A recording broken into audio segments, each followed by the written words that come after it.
Take our lead. Let's help you make your mark. Our goal is your satisfaction. Let us show you the way. By learning how to use parchment paper and lining your cookie sheets with it, you can prevent grease from dirtying up the pan.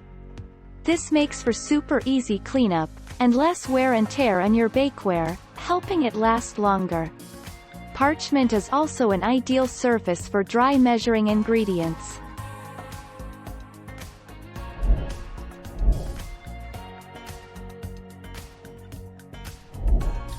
Take our lead.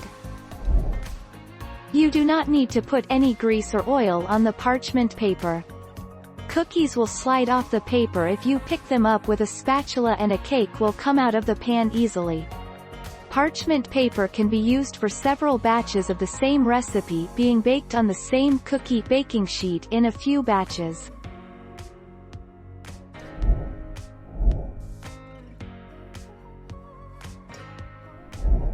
Make your mark. Take our lead.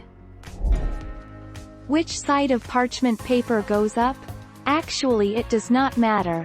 There is no right or wrong of parchment paper, you can use whatever side you want. Because both sides of parchment paper are equally coated with silicone in most cases.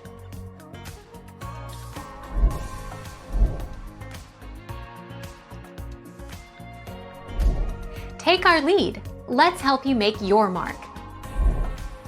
Aluminum foil is a viable substitute for parchment paper too, but again, depends on your intended usage. Foil is basically a very thin piece of aluminum.